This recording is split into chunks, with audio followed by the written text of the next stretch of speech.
Current affairs funda में आप सभी का स्वागत है। मैं हूं आपके साथ अभिषेक शर्मा और आज के इस वीडियो सेशन में हम 23 मई तक के सभी इंपॉर्टेंट करंट अफेयर्स कवर करने वाले हैं। हमेशा की तरह आप इस वीडियो को अंत तक जरूर देखिएगा, आज भी आपको काफ़ी कुछ जानने के लिए मिलेगा। साथ ही इस सेशन को शुरू करने से पहले आप सभी को बताना चाहूँगा, यदि आप हमारे daily current affairs PDF, weekly PDF, monthly PDF और हर महीने के banking and economic awareness PDF चाहते हैं तो करंट अफेयर्स फंडा का 1 ईयर मेंबरशिप प्लान आप ज्वाइन कर सकते हैं, जिसका लिंक आपको वीडियो के डिस्क्रिप्शन में या फिर फर्स्ट कमेंट में मिल जाएगा। आपको बता दें, इस 1 ईयर मेंबरशिप प्लान के तहत जितना भी हमारा PDF कंटेंट है वो हम आपको 1 साल तक के लिए प्रोवाइड कराते हैं, जिसे आप डाउनलोड कर सकते हैं, प्रिंट आउट भी निकलवा सकते हैं। इसके लिए चाहे तो आप करंट अफेयर्स फंडा ऐप को यूज़ कर सकते हैं या फिर अपने लैपटॉप या सिस्टम की मदद से वेब लॉगिन भी कर सकते हैं। कोई भी आपका एग्जाम हो, banking, SSC, railway, state PCS, जहाँ पर भी जनरल अवेयरनेस या करंट अफेयर्स पूछे जाते हैं, सभी एग्जाम्स के लिए हमारा PDF कंटेंट काफ़ी यूजफुल है। और अब तो आपको हमारी करंट अफेयर्स फंडा ऐप पर फ्री क्विज भी हम अवेलेबल करा रहे हैं, इन्हें आप अटैम्प्ट कर सकते हैं। और यदि आप हमारा 1 ईयर मेंबरशिप प्लान लेते हैं, जिसके बारे में मैंने आपको भी बताया, इसमें हम आपको कैटेगरी वाइज क्विज प्रोवाइड करा रहे हैं। काफ़ी हाई स्टैंडर्ड क्विज हैं ये, और एक बार अगर आप हमारे करंट अफेयर्स पढ़ लेते हैं, उसके बाद इन क्विज को अटैम्प्ट करते हैं, यकीन मानिए आपका करंट अफेयर सेक्शन काफ़ी स्ट्रॉन्ग हो जाएगा और आप अच्छा स्कोर कर पाएंगे अपने जनरल अवेयरनेस सेक्शन में।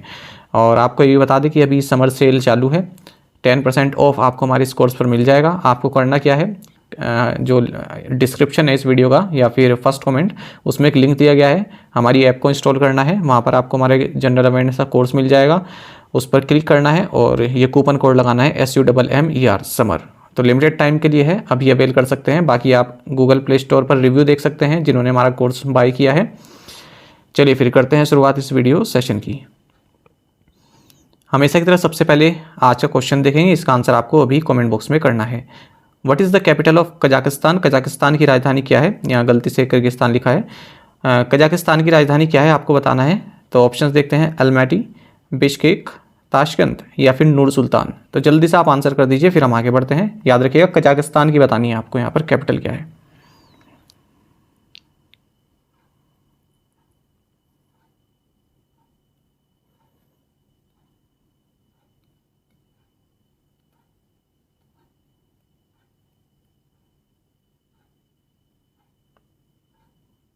आई होप आपने आंसर कर दिया होगा कजाकिस्तान की कैपिटल। चलिए आगे बढ़ते हैं। When is Vesak celebrated? Vesak कब मनाया जाता है? सही आंसर ऑप्शन ए है, day of the full moon in May.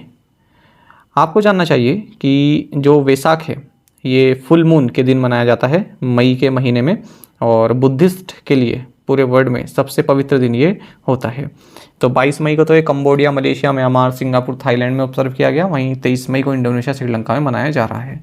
आपको बता दें, जो वेसाक डे है ये वही दिन है जब 500 मिलियन एगो 623 BC में बुद्धा का जन्म हुआ था, और इसी दिन बुद्धा ने एनलाइटमेंट प्राप्त की, और इसी दिन बुद्धा 80th ईयर में पास्ट अवे हो गए।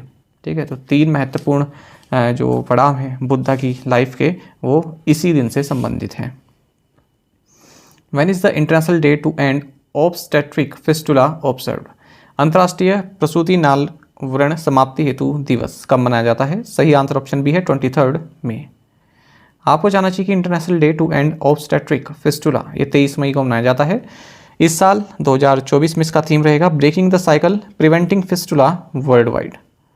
आपको जानना चाहिए जो ऑब्स्टेट्रिक फिस्टुला है, इसमें क्या होता है, जो बर्थ कैनाल और ब्लैडर है या फिर रेक्टम है, उसके बीच में एक होल हो जाता है, तो यूरिन, फेसेस संबंधित काफ़ी सारी दिक्कतें इसमें हो जाती हैं। ये बहुत गंदी बीमारी होती है। वर्ल्ड टर्टल डे की अगर हम बात करते हैं, 23 मई को ये सेलिब्रेट किया जाता है। What is the name of the new Taiwan president who took over the charge recently? Taiwan के नए राष्ट्रपति का क्या नाम है जिन्होंने हाल ही में कार्यभार संभाला है? ऑप्शंस आपके सामने है। सही आंसर ऑप्शन ए है, लाई चिंग ते। देखिए, लाई चिंग ते, जिन्हें विलियम लाई भी बोला जाता है, ये रिपब्लिक ऑफ चाइना यानी कि ताइवान के 8th प्रेसिडेंट बने हैं, और साई इंग वेन को ये सक्सीड कर रहे हैं। अगर पीपल्स रिपब्लिक ऑफ चाइना होगा तब तो जो मेनलैंड चाइना है वो होगा, अगर रिपब्लिक ऑफ चाइना इसका मतलब ताइवान है। आपको बता दें, 3rd मेंबर हैं डेमोक्रेटिक प्रोग्रेसिव पार्टी के, DPP के, जो कि प्रेसिडेंट के पद पर पहुंचे हैं। Amul dairy has started selling fresh milk in which country in partnership with Michigan Milk Producers association? Amul dairy ने मिशिगन मिल्क प्रोड्यूसर्स एसोसिएशन के साथ साझेदारी में किस देश में दूध सप्लाई शुरू की है? सही आंसर ऑप्शन ए है, यूनाइटेड स्टेट्स। देखिए, इंडिया की जो लार्जेस्ट डेयरी कोऑपरेटिव है अमूल, इसने फ्रेश मिल्क सेल करना स्टार्ट कर दिया है और भी डेयरी संबंधित जो प्रोडक्ट्स हैं यूनाइटेड स्टेट्स में। और इसके लिए इसने पार्टनरशिप की है एक वहाँ की पुरानी local cooperative body Michigan Milk Producers association MMPA के साथ।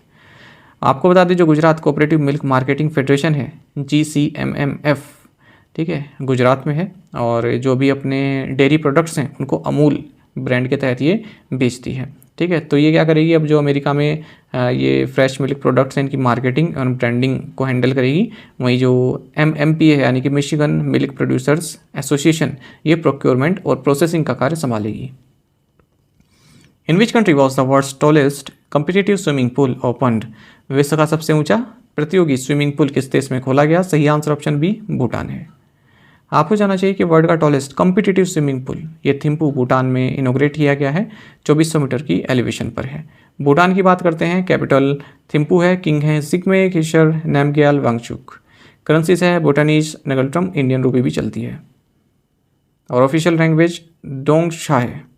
आपको जानना चाहिए यहाँ पर जो गंगखार फ्यूमसम है ये भूटान की हाईएस्ट पीक है और हाईएस्ट अनक्लाइम्ड माउंटेन है पूरे वर्ल्ड में। विच country was declared the host of the 2027 women's world cup? किस देश को 2027 महिला विश्व कप का मेजबान घोषित किया गया? ऑप्शंस आपके सामने हैं, सही आंसर ऑप्शन बी है ब्राज़ील। आपको जानना चाहिए कि ब्राज़ील को 2027 वीमेंस वर्ल्ड कप का होस्ट घोषित किया गया है फीफा कांग्रेस के द्वारा। और ब्राज़ील ने किन्हें बीट किया है? बेल्जियम, नीदरलैंड्स एंड जर्मनी, ये तीनों मिलकर जो है होस्ट करना चाहते थे लेकिन ब्राज़ील ने इनको पीछे छोड़ दिया है और फर्स्ट साउथ अमेरिकन कंट्री बन गया है जो इस टूर्नामेंट को होस्ट करेगा। आपको बता दीजिए 2027 का फीफा वीमेंस वर्ल्ड कप है, ये 10th एडिशन रहने वाला है फीफा वीमेंस वर्ल्ड कप का। ये क्वाड्रेनियल इंटरनेशनल वीमेंस फुटबॉल चैंपियनशिप है, यानी कि 4 साल में एक बार होती है। जो भी फीफा के मेंबर सदस्य हैं, ठीक है, उनकी नेशनल टीम्स द्वारा खेला जाता है। Which countries will host the AFC women's Asian cup in 2026 and 2029? 2026 और 2029 में AFC महिला एशियाई कप की मेजबानी कौन से देश करेंगे? सही आंसर ऑप्शन सी है ऑस्ट्रेलिया एंड उज्बेकिस्तान। देखिए ऑस्ट्रेलिया 2026 में और उज्बेकिस्तान 2029 में AFC वीमेंस एशियन कप को होस्ट करेंगे। आपको बता दें जो एशियन फुटबॉल कॉन्फेडरेशन है ये गवर्निंग बॉडी है एसोसिएशन फुटबॉल, बीच सॉकर और फुटसल की ज़्यादातर कंट्रीज़ में या टेरिटरीज़ में एशिया में। इसकी स्थापना 1954 में हुई थी। 47 मेंबर्स हैं। हेडक्वार्टर्स कुआलालंपुर मलेशिया में है, ये याद रखिएगा। हेडक्वार्टर्स पूछ लेते हैं, खास करके SSC ऐसे एग्जाम में या फिर बैंक में भी पूछ लेते हैं headquarters. Who top the Forbes list of top 10 highest paid athletes in the world? विश्व में शीर्ष 10 सबसे अधिक भुगतान पाने वाले एथलीटों की फोर्ब्स सूची में कौन शीर्ष पर है? सही आंसर ऑप्शन डी है क्रिस्टियानो रोनाल्डो। देखिए अगर हम बात करते हैं हाईएस्ट पेड एथलीट की पूरे वर्ल्ड में तो चौथी बार क्रिस्टियानो रोनाल्डो ने ये लिस्ट को टॉप किया है। $260 मिलियन इन्होंने कमाए हैं पिछले 12 महीनों में। अच्छा, अल नसर जो फुटबॉल क्लब है इसके साथ मिलकर इन्होंने $200 मिलियन जीते हैं इस सीज़न। जीते हैं मतलब कमाए हैं। और अगर हम ऑफ द फील्ड बात करें, जो इंडोर्समेंट आते हैं, एडवर्टीजमेंट आते हैं, जैसे नाइकी, बाइनेंस, हर्बल लाइफ, इन सभी के यहाँ से $60 मिलियन इन्होंने कमाए हैं। तो लगभग $260 मिलियन इन्होंने एक साल में कमाए हैं। रोनाल्डो के बाद दूसरे नंबर पर आते हैं गोल्फर्स जॉन रैम, और उसके बाद फिर फुटबॉलर लायनल मेसी, फिर basketball players LeBron James and Giannis Antetokounmpo. What is the name of the newly discovered super fluffy exoplanet that is 50% larger than Jupiter? नए खोजे गए सुपर फ्लफी एक्सोप्लैनेट का नाम क्या है जो बृहस्पति से 50% बड़ा है? सही आंसर ऑप्शन बी है वास्प 193b। देखिए रिसर्चर्स ने एक सुपर फ्लफी एक्सोप्लैनेट को डिस्कवर किया है जो कि जुपिटर से 50% बड़ा है, और लेकिन जुपिटर के 1/7 वेट है इसका, ठीक है, और कॉटन कैंडी लाइक इसकी डेंसिटी है। और इस प्लैनेट का नाम रखा गया है वेस्प 193b, और अर्थ से 1200 लाइट ईयर्स अवे इसको लोकेट किया गया है। आपको बता दें एक्सोप्लैनेट जो है सोलर सिस्टम के आउटसाइड एक्सिस्ट करते हैं, और यूनिवर्स कैसे वर्क करता है ये भी समझने में हमें काफ़ी आइडिया इससे मिलता है एक्सोप्लैनेट से। Which department signed MOU with the UNDP India on digitalization of vaccine cold chain management, capacity building and communication planning? किस विभाग ने वैक्सीन कोल्ड चेन प्रबंधन, क्षमता निर्माण और संचार योजना के डिजिटलीकरण पर UNDP इंडिया के साथ समझौता ज्ञापन पर हस्ताक्षर किए? सही आंसर ऑप्शन डी है department of animal husbandry and dairying. देखिए department of animal husbandry and dairying, ministry of fisheries, animal husbandry and dairying, इन्होंने एक मेमोरेंडम ऑफ अंडरस्टैंडिंग साइन किया है united nations development programme UNDP India के साथ, और इसका मकसद रहेगा जो भी वैक्सीन कोल्ड चेन मैनेजमेंट है, कैपेसिटी बिल्डिंग और कम्युनिकेशन प्लानिंग, यानी कि इनका डिजिटलाइजेशन किया जाए। जो वैक्सीन कोल्ड चेन मैनेजमेंट है, कैपेसिटी बिल्डिंग है, कम्युनिकेशन प्लानिंग है, सबका डिजिटलाइजेशन किया जाए। तो ये इस एमओयू का मकसद है। Which two organization signed memorandum of understanding to foster innovation in semiconductor industry. Semiconductor उद्योग में नवाचार को बढ़ाने के लिए किन दो ऑर्गेनाइजेशंस ने एक समझौता ज्ञापन पर हस्ताक्षर किए? सही आंसर ऑप्शन बी है, फिक्की एंड IESA। देखिए, federation of Indian chambers of commerce and industry यानी कि फिक्की और India electronics and semiconductor association IESA, इन्होंने एक मेमोरेंडम ऑफ अंडरस्टैंडिंग साइन किया है to promote innovation, support the semiconductor and electronics industry and strengthen supply chains. The MOU establishes a framework for long-term collaboration between the two organizations. Which country conducted a successful training launch of guided multi-launch rocket system Fateh 2? किस देश ने multi launch rocket system Fateh 2 का सफल परीक्षण किया है? सही answer option A है, ईरान। आपको जानना चाहिए कि पाकिस्तान ने सक्सेसफुल ट्रेनिंग लॉन्च किया है guided multi launch rocket system जिसका नाम Fateh 2 है। आपको बता दें इसकी जो रेंज है ये 400 किलोमीटर तक की है। पाकिस्तान की बात करते हैं, कैपिटल इस्लामाबाद है, करेंसी है पाकिस्तानी रुपी, प्रेसिडेंट है आसिफ अली जरदारी, प्राइम मिनिस्टर है शहबाज शरीफ। What rank did NTPC secure globally at the ATD Best Awards 2024? NTPC ने ATD Best Awards 2024 में विश्व स्तर पर कौन सी रैंक हासिल की? सही आंसर ऑप्शन सी है, 3rd रैंक। देखिए, NTPC ने यहाँ पर 3rd रैंक हासिल की है ग्लोबली ATD बेस्ट अवार्ड्स 2024 में, और जो इंडियन कंपनीज हैं उनमें हाईएस्ट रैंक इसकी रही है।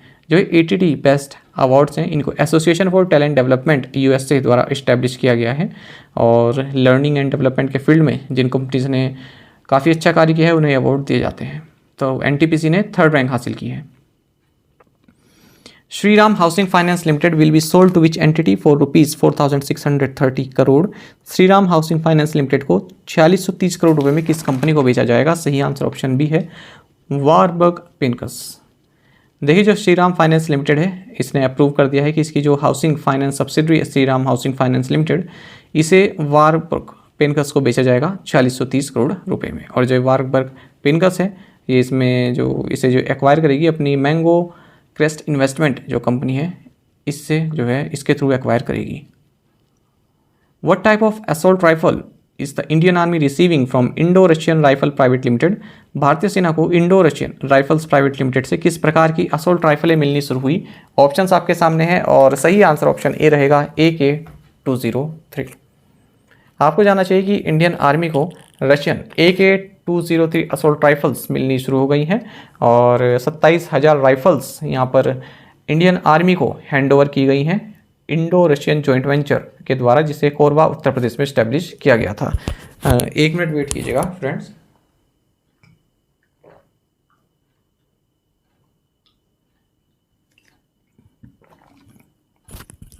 देखिए, ये 5,000 करोड़ का कॉन्ट्रैक्ट साइन किया गया था जुलाई 2021 में। इसके तहत 6.1 lakh AK-203 assault rifles manufacture की जाएंगी इंडिया में, जिसके लिए टेक्नोलॉजी रशिया से प्राप्त होगी। किसके द्वारा किया जाएगा? ये जो जॉइंट वेंचर है Indo Russian rifles private limited, इसके द्वारा। आपको बता दें जो ये जॉइंट वेंचर इसकी स्थापना 2019 में की गई थी ऑर्डिनेंस फैक्ट्री बोर्ड, जिसे अब advanced weapons and equipment India limited द्वारा जाना जाता है, और म्यूनिशंस इंडिया लिमिटेड के द्वारा भारत की ओर से। Which of the following statements is not correct regarding travel and tourism development index? यात्रा एवं पर्यटन विकास सूचकांक के संबंध में निम्नलिखित में से कौन सा कथन सही नहीं है? नहीं बताना है आपको। तो पहला देखते हैं, इंडिया वॉज रैंक 39। दूसरा है US टॉप द इंडेक्स। तीसरा है Mali rank last at 119। Japan is the only Asian country in top 10। तो सही आंसर ऑप्शन डी रहेगा, Japan is the only Asian country in top 10। तो ये वाला ऑप्शन सही नहीं है, डी वाला। ऊपर के जो A-B-C है ये सही है।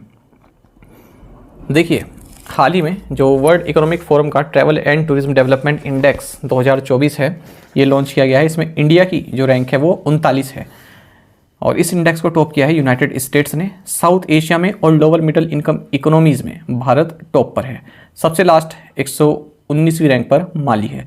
तो एक इसी पैराग्राफ से जो है आपके 3-4 क्वेश्चन निकल कर आ जाते हैं। ये याद रखिएगा किसने लॉन्च किया, वर्ल्ड इकोनॉमिक फोरम ने। अच्छा, आपको बता दें 2021 में भारत की रैंक 54वीं थी। ये भी आपको जानना चाहिए, जिन इंडेक्स में भी ये आपको पता चल जाए कि पिछले साल जब या पिछली बार जब ये लॉन्च किया गया था तब कितनी रैंक थी। ठीक है, 2 साल में एक बार ये इंडेक्स निकलता है, तो 54वीं रैंक थी 2021 में भारत की। यूएस के बाद स्पेन आता है, फिर जापान आता है एशिया से, फिर फ्रांस आता है, फिर ऑस्ट्रेलिया आता है। टॉप 5 हो गए। अगर हम टॉप 10 में देखें, फिर जर्मनी आता है 6 पोजीशन पर, 7th पे यूके, 8th पे चाइना एशिया से, 9th पर इटली, 10th पर स्विट्जरलैंड। तो जापान इकलौती कंट्री है एशिया से टॉप 10 में। ये स्टेटमेंट गलत है, क्योंकि चाइना भी आप देख सकते हैं और जापान दोनों देख सकते हैं, 2 कंट्रीज हैं एशिया से। ये इंडेक्स जो प्रिपेयर किया गया है ये यूनिवर्सिटी ऑफ सरे के साथ मिलकर किया गया है और इंडिया को बताया गया है जो highly price competitive 18th rank है। बोस्ट कम्पिटिटिव एयर ट्रांसपोर्ट में 26th है और ग्राउंड एंड पोर्ट इंफ्रास्ट्रक्चर में 25th रैंक भारत की है। मतलब ये सब रैंक इसमें बन जाती हैं फिर। अच्छा, ओवरऑल इस इंडेक्स में जो है 7 स्कोर होता है, मतलब 7 का स्केल होता है। अगर 1 तक है तो वर्स्ट है, अगर 7 जो है बेस्ट माना जाता है। तो भारत कितना है 4.25। द मिडिल ईस्ट, जो मिडिल ईस्ट एरिया है इसमें हाईएस्ट रिकवरी रेट देखा गया है अगर हम इंटरनेशनल टूरिस्ट अराइवल्स की बात करें। और यूरोप, अफ्रीका, अमेरिकास, इन्होंने भी स्ट्रॉन्ग रिकवरी दिखाई है। ये एक बाइनियल इंडेक्स यानी कि 2 साल में एक बार लॉन्च किया जाता है और 119 कंट्रीज इसमें रैंक्ड की गई हैं। प्रीवियस असाइनमेंट क्वेश्चंस के आंसर देखेंगे। Which country launch 10-year blue residence visa UAE? When was the transplantation of human organs and tissues act THOTA enacted in India 1994? What organization introduced its latest large language model called GPT-4o? Answer is OpenAI. Who was the chairman of the Atomic Energy Commission during the time of India's first nuclear test in 1974? Dr. H.N. Shetna. What article of the Constitution states that no person who is arrested can be detained in custody without being promptly informed of the ground for their arrest? Answer is Article 22(1). तो आप में से कई aspirants ने बिल्कुल सही answer किया है इन 5 क्वेश्चंस का। इसी तरह से पार्टिसिपेट करते रहिए। चलिए आज के असाइनमेंट क्वेश्चन देखते हैं। HPV vaccine protects against the risk of which type of cancer? Which Indian prime minister sealed the Chabahar deal between India and Iran? Cannes international film festival was the brain child of which French writer और art critic? Which entities launched Hanuman, India's homegrown multilingual Gen AI platform? Leh and Kari residents are demanding statehood and inclusion for Ladakh under which schedule of the Indian Constitution? तो इन 5 questions के answer आपको देने हैं और 5th question तो काफ़ी महत्वपूर्ण है, कोई भी आपका एग्जाम हो इसका आंसर आप जरूर दीजिएगा ज़्यादा से ज़्यादा संख्या में। साथ ही करंट अफेयर्स फंडा को आप टेलीग्राम पर भी ज्वाइन कर सकते हैं। यहाँ पर रेगुलर वीडियो अपडेट्स और करंट क्विज हम आप सभी के लिए डालते रहते हैं। साथ ही डिस्कशन ग्रुप में आप किसी भी क्वेश्चन का सोल्यूशन पा सकते हैं। दोस्तों, हमारे करंट अफेयर्स की प्लेलिस्ट दी गई है, इसको आप जरूर देखें। अपने दोस्तों के साथ, फेलो एस्पिरेंट के साथ हमारे करंट अफेयर्स को शेयर जरूर करें। आज का ये सेशन आपको कैसा लगा आप कमेंट बॉक्स में अवश्य बताइएगा। Thank you guys.